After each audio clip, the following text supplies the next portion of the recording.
If you're having difficulties with the audio, please feel free to use the Q&A function to ask your questions, and I shall read them aloud. And please remember to say your name when asking your question. So without further ado, I have the pleasure of introducing our guest tonight, the Right Honourable Kwasi Kwarteng. Mr. Kwarteng undertook his secondary education at Eton College, where he won the prestigious Newcastle Scholarship Prize. He then matriculated into Trinity College, Cambridge, where he obtained a double first in classics and history. He then attended Harvard University as Kennedy Scholar before returning to Cambridge to earn his doctorate in economic history. Before becoming a member of Parliament, Mr. Kwarteng worked as a columnist for the Daily Telegraph and as a financial analyst at various investment banks, including JP Morgan Chase. Considered as a rising star of the Conservative Party, Mr. Kwarteng was elected as a Member of Parliament for Spelthorne in 2010, a seat he continues to hold today, appointed Parliamentary Private Secretary to the then Chancellor of the Exchequer, Philip Hammond, and appointed as a Minister in the Department for Exiting the EU. In 2019, Mr. Kwarteng was appointed Minister of State at the Department for Business, Energy and Industrial Strategy and is a member of Her Majesty's Most Honourable Privy Council. And on the 8th of January 2021, Mr. Kwarteng was promoted to Secretary of State for Business, Energy and Industrial Strategy, becoming the first Black man to be appointed to the level of Secretary of State in the history of the United Kingdom. Mr. Kwarteng has also enjoyed much literary success, having penned many books, including Ghosts of Empire, about the legacy of the British Empire, which was published by Bloomsbury in 2011, War and Gold, the 500-year history of empires, adventures and death, and Thatcher's Trials, 6 months that define a leader, to name a few. The first of which I'm sure we will hear more on tonight. Mr. Kwarteng, we are honoured to have you with us this evening, and we look forward to hearing what you have to say. Thank you very much. It's really kind of you, Clu, to introduce me in that way. I think I want to talk about empire. I had a very full day, and I'm still in the department, as you can see. And I'll take questions on business as well. But in terms of empire, and it's going back a long time since I published that book. It was published in 2011, and it was largely written before I was elected in 2010. And I thought I'd just talk about some of these issues because they're very relevant, they're very pertinent to today's world. And I wanted to just give you a sense of where I was coming from with Ghosts of Empire. I mean, it used to be the case that MPs and politicians used to write a lot and used to write history. It's less common now. But I was always, from a young age, very interested in history and politics. And I think many of you at the LSE will be interested in those subjects. And also, it's always very interesting to see how these subjects interlink. I remember an Italian friend of mine at university, he was doing a PhD. He talked about the Golden Triangle. And his Golden Triangle was politics, history, and economics. And I think those three subjects actually link very closely together. And I think in Ghosts of Empire, and if you look at empire, you can see how these three subjects that people study at university, politics, history, obviously, and economics, really fit together to explain and describe aspects of the British Empire and other empires as well. So what I'll do is I'll just say a little bit about, how people have talked about empire over 100 years. Maybe it's called historiography, what people have written about empire, how views of empire have changed, and also my take. And then I'll try and give an update as to where I think a lot of the debate is centered around today. So, 80 years ago, 90 years ago, for people in England and people in Britain who knew about the empire, the British Empire, let's focus on that, was something which was celebrated, and people around the world respected it. Winston Churchill famously said in 1942 that he hadn't become, I think his words were, the King's first minister to preside over the liquidation of the British Empire. And I think the British Empire in the 40s, even as late as the 1950s and early 60s, was something which many people in Britain looked on favorably and were very proud of. My own parents were born in the Gold Coast in the early 1940s. That was a British colony. One of my father's memories was listening to the 1948 Olympics on the radio in Ghana as a boy. And it was something that was an extraordinary extraordinary event, the 1948 Olympics particularly, because the Olympics were hosted at a very kind of constrained way, almost a last minute thing in London, and London really rose to the challenge of those games. So if you roll the clock back forward to the 60s, people started questioning empire. People questioned a lot of the assumptions of empire, the colonialism, the racial politics, the racism, the segregation that a lot of imperial structures promoted. And there was a real questioning of the British Empire. The British Empire was seen as a very bad thing. There was also the Marxist theories, which basically said that it was just all about exploitation. It wasn't about culture or a sense of, forgive me, imperial mission, but it was all about rich people exploiting poorer people. And that's very much the Marxist frame of mind. And then you roll, I mean, I'm giving a very potted history. I mean, there are lots and lots of variations to this, and lots of things happened. But just crudely, in the 60s and 70s, there was a reaction against empire on the grounds that it was colonialist, it was racist, it was exploitative. And that was the lens through which empire was perceived. And people were embarrassed. The intelligentsia, certainly in Britain, and intellectuals and academics were somewhat embarrassed about empire. Then, rolling the clock forward, in 2003, there came out a book by Neil Ferguson, who's a friend of mine. He's a very good historian. And he wrote a book called Empire, which sold hundreds of thousands of copies. And essentially, he did a revisionist account of the British Empire. He basically said the British Empire was good. It wasn't what the 60s and 70s Marxists thought it was. It was actually good. And it was good because and this is Neil Ferguson speaking, he said it was good because it basically imprinted the rule of law. It was something which also gave a sense of fair play, however you define that. It was an institution that gave parliamentary democracy, spread parliament, and also spread critically free trade and the trade of peoples. Now, this was a very rosy picture of empire. I mean, critics would talk about the slave trade, they talk about the various oppressions through empire. But what Neil was trying to do in his characteristic way, he's a very provocative writer, was really to reset the way that people thought about empire. And so when I started thinking about my book, I always wanted to write a history book. I was drawn naturally to the subject of empire because that was where my parents had come from. I'd studied British history at school. I'd studied British history at university, as you pointed out. And a lot of the history that we studied was all about Britain in Europe. So it was all about, the First World War, the Second World War, but in the European theatre, as military writers call it. And it was all about, before, Tudors and Stuarts and constitutional history, political history, which is fascinating. But I felt even then that the imperial aspect, the history of the empire, the history of colonialism, all of those things weren't really taught in school or that much in university. They certainly weren't compulsory courses. And yet, if I looked around Britain, even in 2005, it was, and you look at London in particular, it was a multiracial, multicultural community.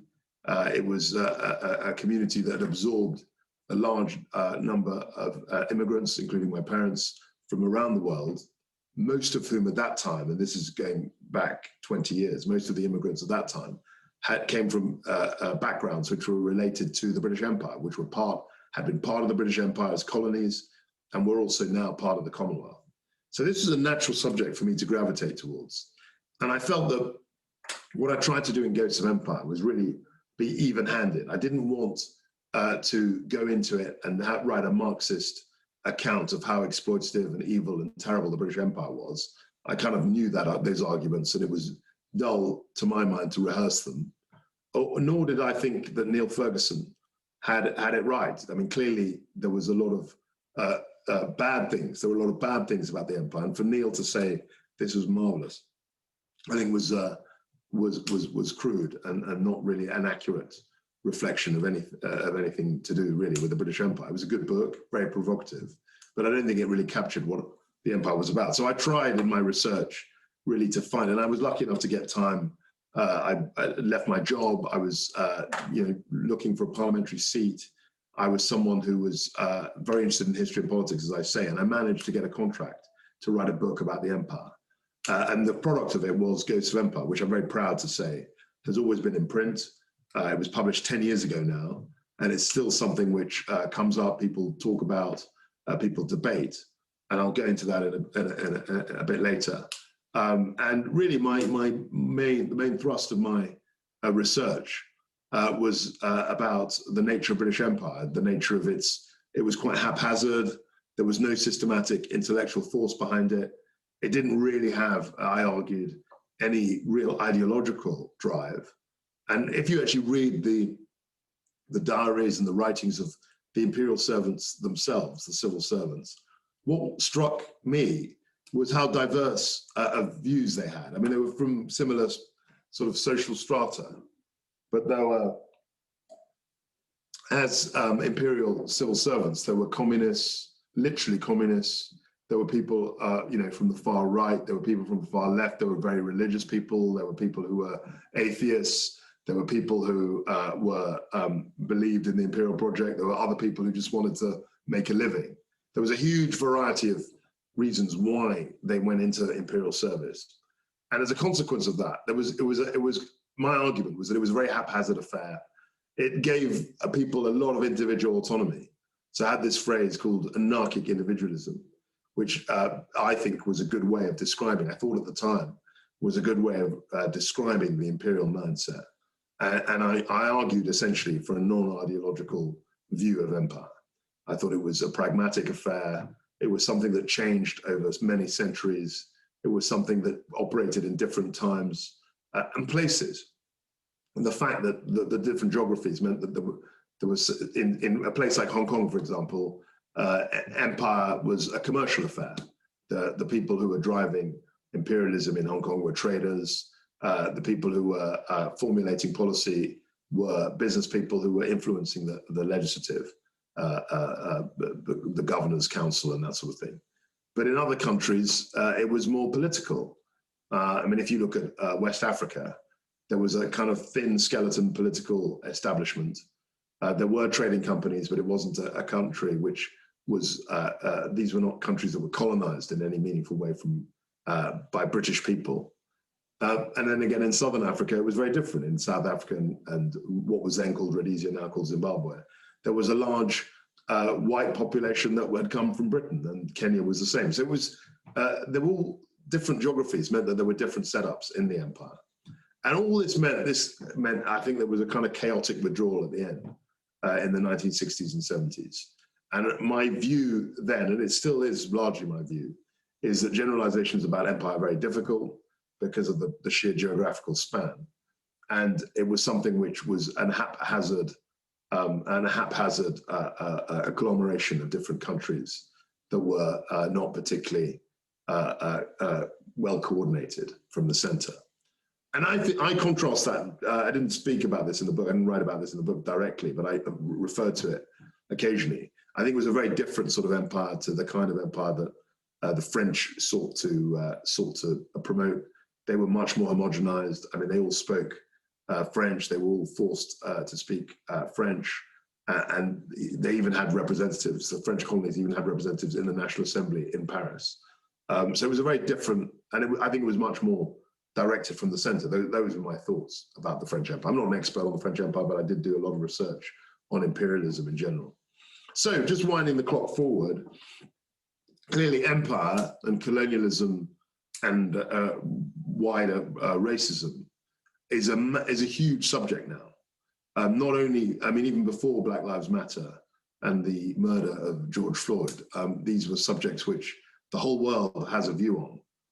And I think actually when we look at the 21st century, the biggest difference between the beginning of the 21st century and the beginning of the 20th century, if you look at 2020, for example, and compare that to 1920, if you were to look at a map of the world, I think the first thing you would notice is the decline of formal imperialism. You know, in 1920, you had a Portuguese empire. You had a British Empire, you had a French Empire, you had a Spanish Empire of sorts. I mean, that was crumbling, but they still had an outpost in Western Sahara. And you had other people who were trying to be imperial. You had the Japanese, and they called it an economic co-prosperity sphere, but it was an empire, essentially. And they were trying to do the same thing in the 20s and the 30s in particular. And the world was made up, even in 1920, of empires, 21. Whereas today, there are informal empires of economic influence, but there are very few people that describe themselves as empires. And they don't have colonial governors. We don't see colonial governors occasionally. I mean, in Bermuda maybe, but not even Bermuda. And that I would say is probably the biggest single geopolitical difference between 1920 and 2020, or 1921 and 2021. And I think describing that, and I'm trying to spend time, well, I don't have any free time now, but when I did as a backbencher, I was always interested in doing, reading about this. I think explaining the decline of empires, I think it's to do with and people say it's a racist culture, but actually was far more racist in 100 years ago. I think people made assumptions about inferiority of races.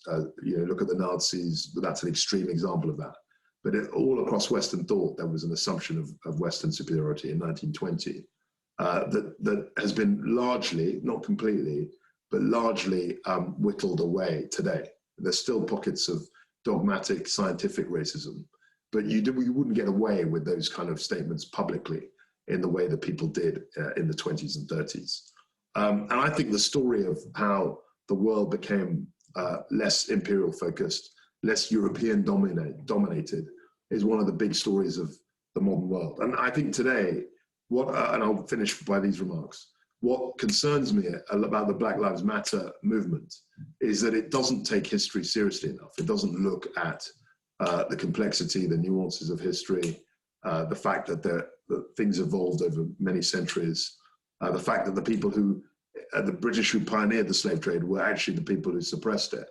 And there was, for decades, the Royal Navy was patrolling off the coast of West Africa to stop the slave trade. That bit is forgotten.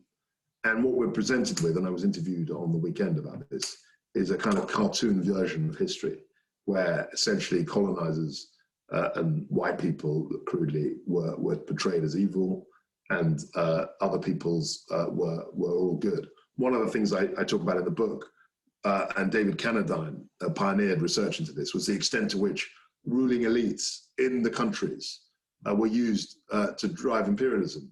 Imperialism was used in India, but was employed the services of the Indian princes. They were called the princely states. The Indian princes and nawabs and maharajas were used by the imperial regime. A similar thing was attempted in West Africa, where Nigerian chiefs were accorded knighthoods and British honours because they were seen as people through whom imperial power could be exercised. So there was a degree of local buy-in to the empire, which often, I'm afraid, in the kind of cruder version of history, is often forgotten. So, I mean, those are my thoughts. I think there's no better time, really, to study the empire. I think you cannot understand the modern world. You can't understand, race relations, the nature of multiracial societies, without appreciating what empire was and understanding it. And I think that goes back even beyond the modern era and back into the first British Empire, the British Empire that colonized America and that drove a slave trade in the United States. I mean, that was a function of an imperial economic system. So really, the story of empire is the story of the modern world. And if you're historians or economists interested in history, or politicians who are interested in international affairs, I think there's no better place to study, there's no better place to get a handle on the modern world than through the study of empire. Well, thank you very much for that very insightful chat. I think you've certainly inspired some potential empirical study into the empire and imperialism in general. So we'll now move on to the Q&A phase, and I'll begin that with asking you some follow-on questions. And in the meantime, please feel free in the audience to think of your questions. I already see people have typed some questions in the Q&A, and do use the raise your hand function if you would like to ask a question of the voice. So my first question is that a huge theme in your book and in subsequent talks you've had is sort of the real and at least partially causative effect that imperialism, and particularly British imperialism has had on some of the problems we face in the modern world. Examples include experiences in Kashmir, Sudan, Nigeria, and of course the oil story in Iraq, which you've obviously written on extensively. So my question is sort of twofold. Firstly, to what extent, with all of this in mind, do you think that modern Britain, and indeed modern Britons, have a duty to help fix or alleviate these problems? And secondly, how should they go about doing so in a way that is positive and respectful? That's a really good question. So I think the idea that British people and modern Britons can fix these problems is part of an imperial mindset. Okay, so the idea that there's a phrase that used in the aid world, a white savior. I mean, it's a loaded phrase, but it's going to come down and solve all these problems, I think, is unrealistic and rather patronizing. What I would ask is for people to have an understanding of these problems, to have an understanding of where these problems come from. And I think once you have a bit of knowledge and a bit of understanding, I think then you could be in a position to come up with solutions potentially. But I don't think we can fix. I'm fixating on that word, fix. I don't think fixing is the right way of thinking about it. I think you've got to understand, and then you've got to try and come up with creative solutions, obviously involving the people that are on the ground. And that you do that through diplomacy, you do that through political engagement. But the first thing is through understanding and knowledge, and you have to read and research if you have the time and think about a lot of these issues. You look at the things that we talk about. Afghanistan was a big thing when I was in my 20s. Iraq was a big thing, and I wrote about Iraq, researched it extensively. If you think about issues in India, particularly Kashmir, Sudan, all of these areas have direct antecedents or direct relevance to what was going on 100 years ago, 150 years ago in the British Empire. So that's the first bit. I think fixing is not the right way to think about it. And as I said, I think in terms of the second, how do you engage with it? I think people who want to get into diplomacy should be aware of. I think we should have an international history course that I'm sure is given to diplomats. I think people should get to know languages, and not just European languages. I think just even a smattering of Arabic or other, Swahili, African languages. I think that's a really good way of actually engaging with the diversity of the world. And you don't have to be a fluent Swahili speaker, but I think even just, I took an Arabic course about 8 years ago, and it was really, really helpful. I mean, it's really good to get into the mindset of, or try in a cursory way to understand, a culture, even at a very basic level of understanding. A language is a really good way to approach politics and international affairs. And I think actually one of the things that we struggle with in the UK is actually learning languages. I mean, I would make any history course have to have a language component, but that's very ambitious.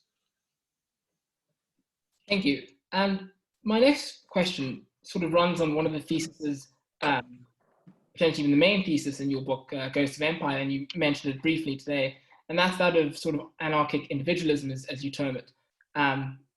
So my question would be, do you think that there are still undertones of this sort of excess autonomy in modern British politics? And if not, how do you think it's been resolved?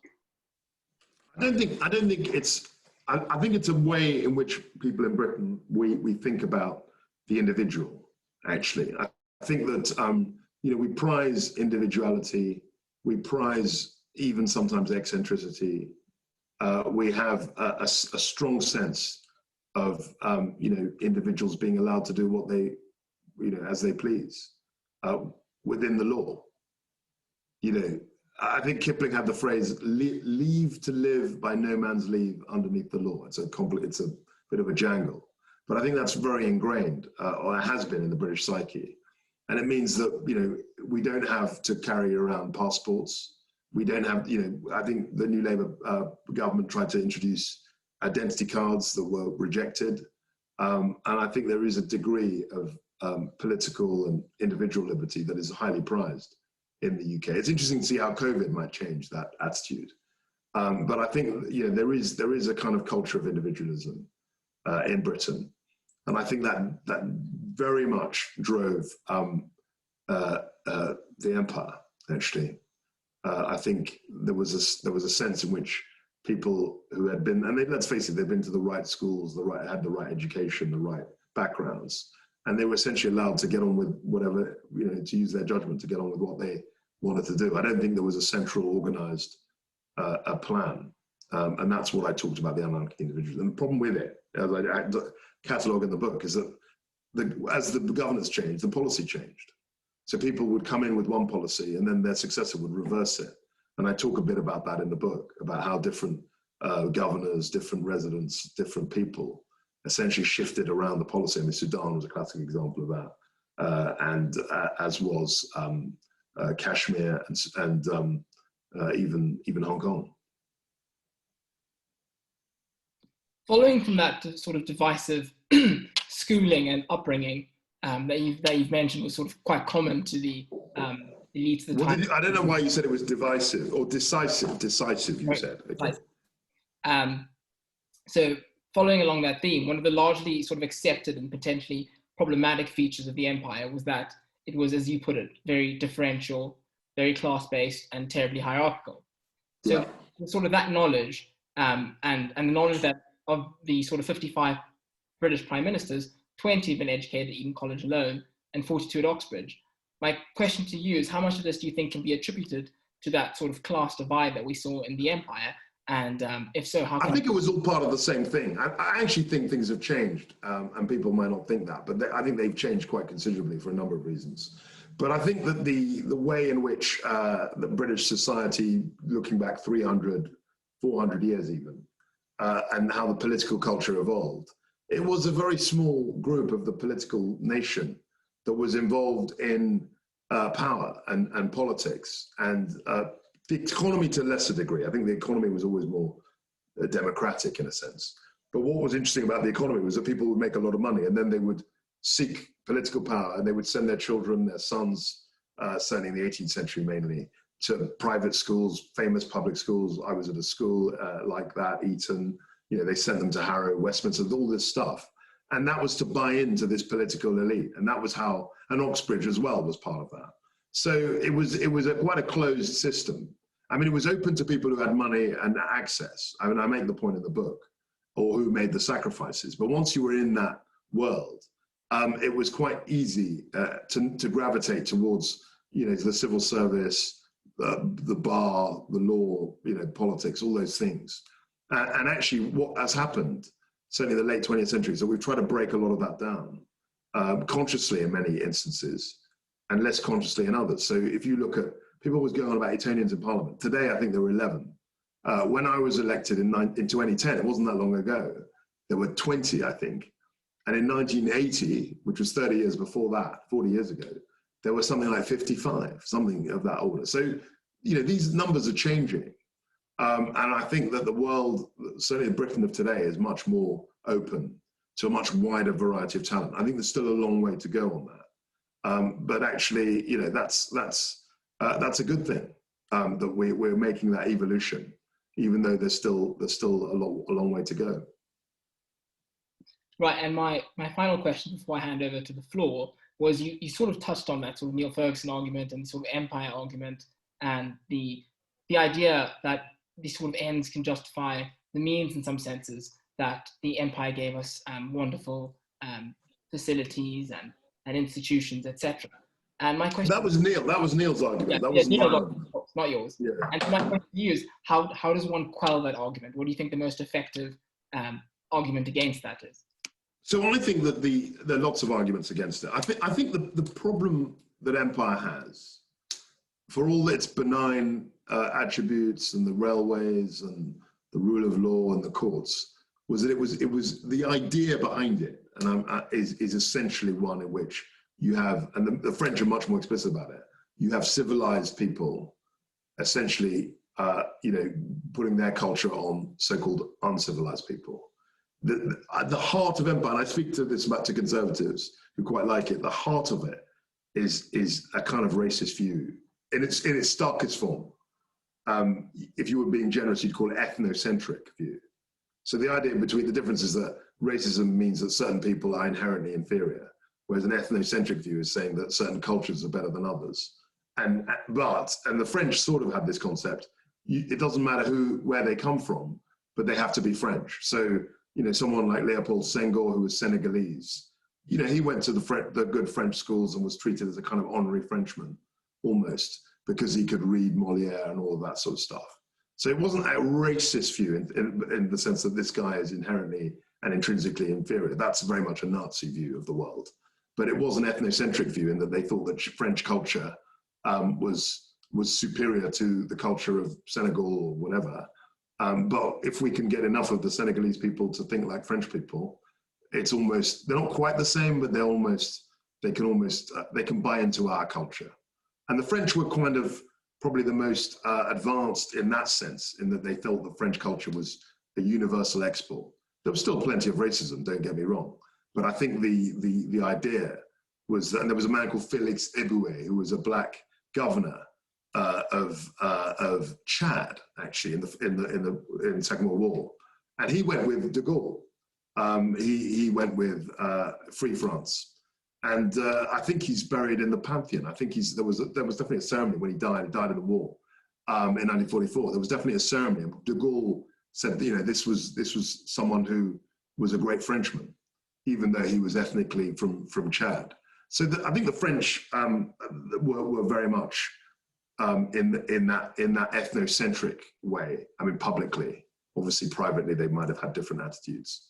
But I think that's the fundamental problem. I mean, it's based on an idea of human inequality, which is unacceptable, rightly, and that's always going to be the problem with empire.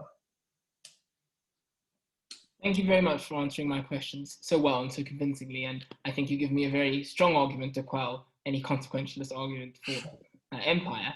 So I'll hand over to Sonia now to ask your question.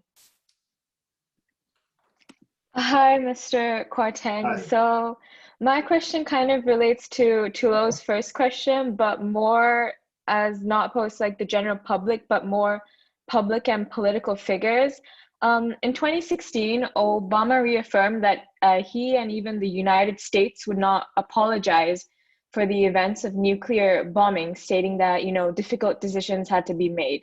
This idea of a refusal to apologize brings up these questions of accountability for past actions. And, this might be quite a common question, but I do feel the need to ask it. Do you think politicians and public figures to this day still owe it to former colonies in the form of either public acknowledgement and apologies or some form of reparations? I've never really got into the whole apology thing. I mean, for me, an apology is something you do for something that you yourself have committed, okay? So if I knock down my neighbor's vase and break it, I will apologize for doing so. But the idea that the representative of a country should apologize for something that happened 300 years ago, I think is a difficult, problematic issue. I mean, my own culture, the Ashanti, I mean, they had an extensive empire. And in the course of building that empire, they would have suppressed, and I know they did. They conquered lots of people. I mean, should the king of Ashanti now apologize to all the different tribal leaders that they conquered? Similarly, the Zulus, throughout her human history, unfortunately, regrettably, strong people, powerful people have oppressed militarily people. They've engaged in slave trading. They've engaged in desecrating people's temples. They've engaged in all sorts of crimes. And does that mean that 10 generations later, 20 generations later, that the representative of a country should apologize to another? I've never really thought that was a sensible thing to do.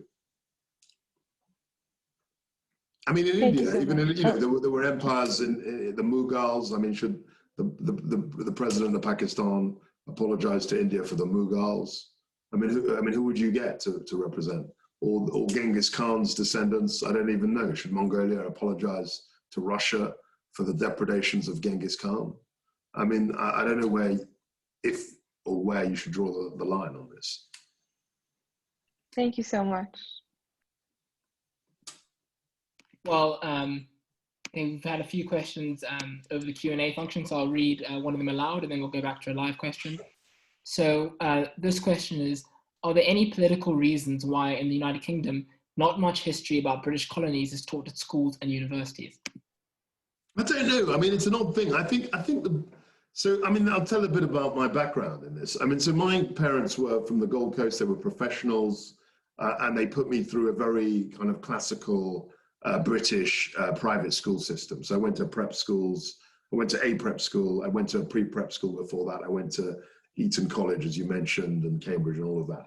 And all through that period, it was always a focus on British history. And by British history, I'd mean, you know, the Tudors, the Stuarts, a bit about George III maybe, and World War I and World War II. That was basically what you studied.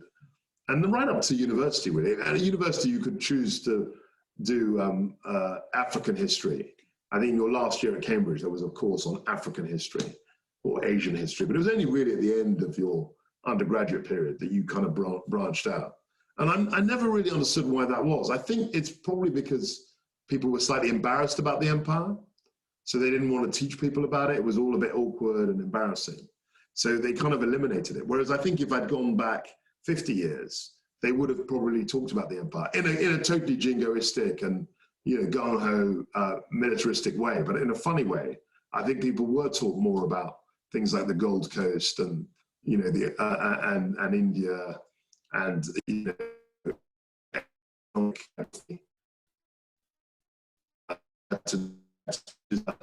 for of colonies. I remember reading about Winston Churchill in his Sandhurst exam. He had to do a map of New Zealand with its major towns. They did that sort of thing in the 19th century. And in a funny way, I think they learned more about what was going on in the wider world through the empire than certainly my generation did. And maybe it's changing, I don't know, but maybe it is. But I thought it was very, not Anglo-centric, but very Britanno-centric, the way history was taught in my school days and at university. Hugo, would you like to go ahead and ask your question? Hi. You mentioned briefly about the role of Marxism in getting rid of the empire.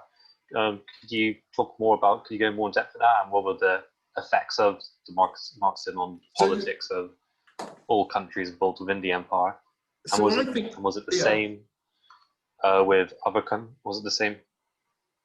So I think that what was extraordinary about the 20th century was the fact that you saw big ideological battles. And often they were fought out militarily. So you had obviously World War I. World War I, I would argue, was more like a 19th century balance of power, imperial conflict. But certainly in World War II, you had Nazism, which was an idea. I mean, it's a loathsome idea to millions and millions of people, majority of people. But it was there were ideas behind it of racial supremacy, of contamination from Jewish people, all this kind of stuff, which is crazy. But it was ideological. I mean, that's one thing it was. And then you had Soviet Marxism as the big, antidote, not only to Nazism, but to capitalism. And then you had imperialism, which was kind of lingering around. And what happened was that the imperial powers defeated Nazi Germany, and then were basically in a standoff. The West was in a standoff with the Soviet Union. And the Soviet Union was actively promoting Marxism in colonies to topple the West, because they wanted to diminish and the West was sort of embarrassed about imperialism. I mean, the Americans said to the British, hey, we're meant to be the good guys, and we're fighting the Soviets. So, you're undermining us by running around with an empire. So I think the Soviet Union, the existence of it, did accelerate decolonization. And then what I was talking about was about the study of empire in the universities. And I think that was very much shaped by, things like the students' movement in the 60s, the Che Guevara revolutionary fervor of the 60s and some of the 70s. Marx was a big deal in the 60s and 70s in a way that I don't think he is today. But I think a lot of the academic world was shaped by Marxism. And also, if you look at Marxism, which, the main theory of which is that everything has economic kind of motivators and is based on class interests, you could see how a Marxist critique of capitalism can translate into a critique of imperialism. And people saw that. And also, it fed into growing cries for racial justice, a sense of the people were equal. It fed into all of that. And I think there was a very strong current of anti-imperialism that flowed from it. It wasn't just Marxism, but it fed into a whole range of movements that essentially buried the idea of imperialism.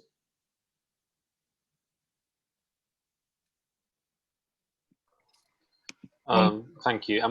I'm sorry, just one follow-up question. Would that have the idea of Marxism? Would that just be solely the British Empire? Would it have been all the empires, like the French Empire? I think it was all the empires. I think all the empires were basically European-centered. Most of the powerful ones in the 20th century were European-based empires. The Belgians had an empire, even in Congo. The French had an empire. The Portuguese had an empire. No one talks about the Portuguese empire, but that was the longest lasting, particularly in Angola and Mozambique. The British had an empire. The Germans had tried to have an empire, but it was taken away from them after World War I because they were defeated.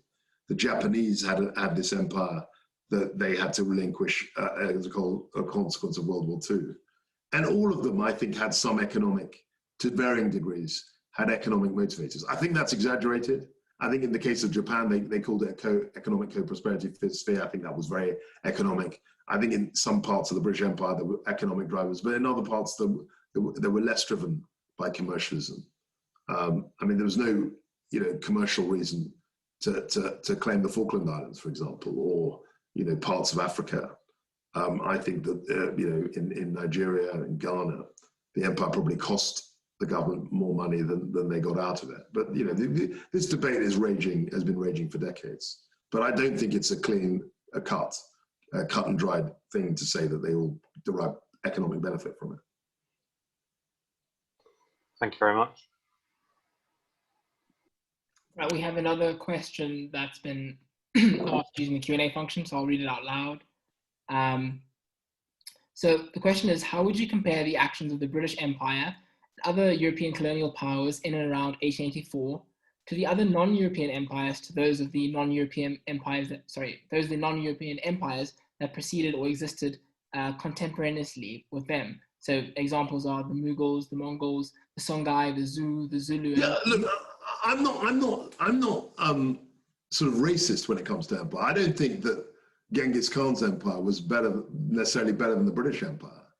I don't think that the Mughals were more humanitarian than, and I get into trouble for saying this because everyone says, well, there's wonderful Mughal art, a massive flowering of Mughal culture, but they did some pretty nasty things, right? I mean, they killed a lot of people, they defeated people, they forced people to convert to their religion. And I think empires of whatever stripe, I've talked about African empires. If you read about Chaka, he wasn't a great humanitarian. I mean, he was a great Zulu warlord, but he did bad things. I mean, he invaded some of his neighbors, he conquered them.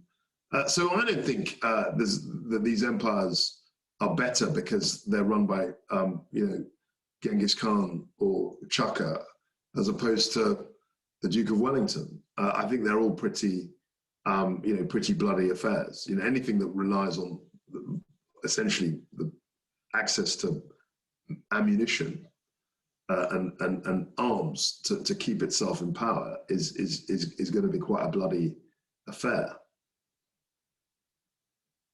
There's a follow-up question to that question, and that is, in looking at history, should we see distinctions between empire building by conquering local people around you versus colonizing people in far distant lands and extracting their resources?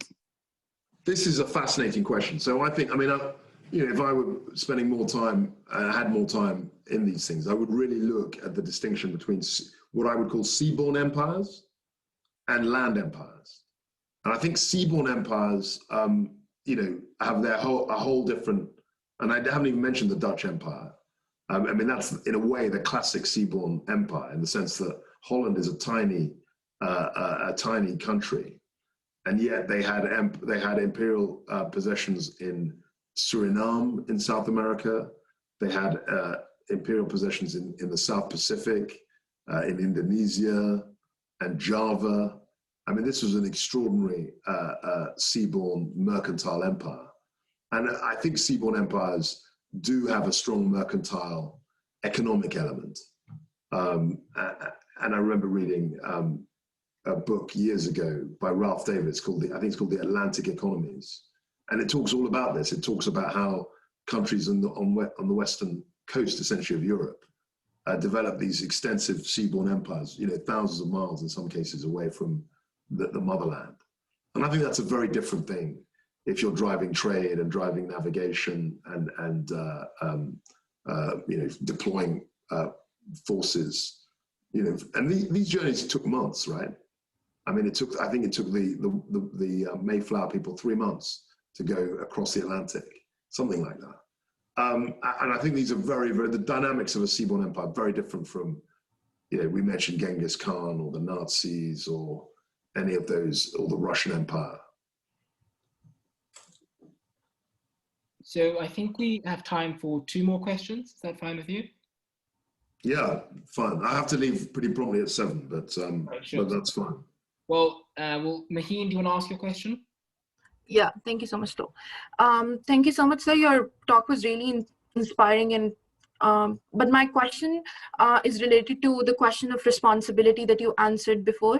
While I understand your point of view, I believe that you know, it's not about different statesmen or prime ministers taking responsibility. It's the responsibility you take as a state. So my question is, for hundreds of years, at least till the rule of Akbar, who actually you know, had one of the most cohesive Mughal empires in terms of bridging the differences between the different ethnicities that lived. Different races, Hindus, Muslims, Sikhs in the Indian subcontinent had lived in harmony, once in what was called one of the greatest regions of the world.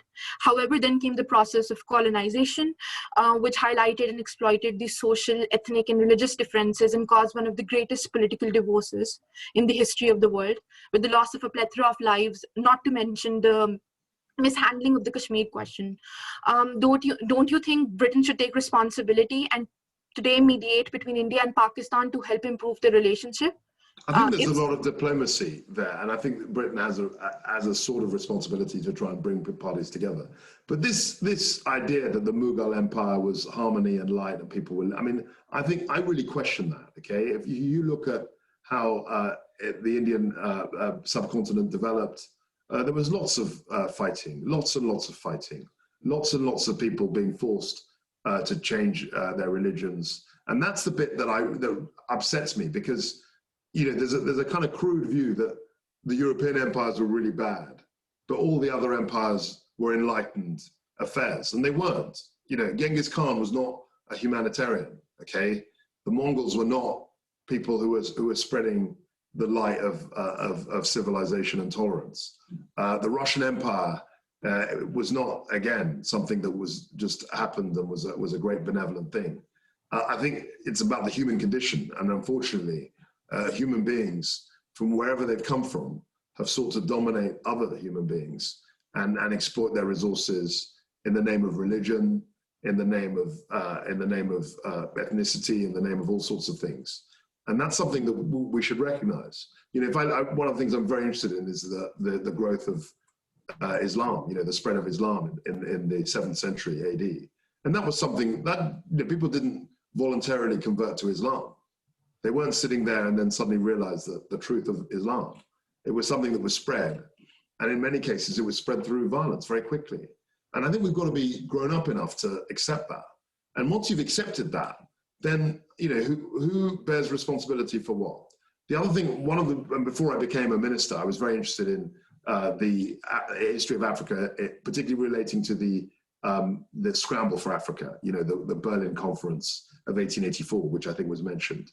And one of the things that you read about is the slave trade, but it's the internal slave trade they're talking about. And a lot of that was conducted by Arab slavers. You know, Zanzibar, which is now in Tanzania, was a great harbor, a great port, and they dealt in slaves. And the people dealing in those slaves, some of them were European, but a large number of them were people who weren't of European origin. They were in many cases mixed. Swahili was the great lingua franca in that part of the world. So, you know, it's a very complicated picture. And I think a lot of the debate about empire is, you know, the white guys were terrible and everyone else was good. And I think that's very crude and simplistic. Thank you so much. Mr. Kwarteng, if you need to leave quite promptly at 7, perhaps we should end it there. Thank you. I really enjoyed that. Look, just what about, you know, obviously this is a real treat for me because I'm running this department. I'm still in my office. And it's a really good thing just to spend an hour with you guys. I know it was booked ages ago before I was promoted, but I really appreciate some great questions. And I hope that many of you can pursue whatever studies you're doing with a really open mind. And if you're studying economics or international relations or history or even law, I really think the subject of empire is something which you will engage with and you should engage with a great deal of passion that you've shown tonight. So thank you very much and good luck in your studies. Well, thank you very much. And I think on behalf of the entire union and all our guests, we can really say that tonight has been really insightful and we've learned a lot about empire. And I think you've certainly encouraged some scholarship in the... Thank you. Thank you. Really good to see you guys. Bye. You too. Bye. Guys, thank you so much for attending. And please don't forget that next week we have Harold Lasky, who's the we have Harold Lasky, Professor of Political Science, Simon Hicks, and he'll be speaking to us on coronavirus and Brexit and the effect on British political institutions. So keep an eye out on our LinkedIn, Instagram, and Facebook pages for more updates, and have a lovely weekend.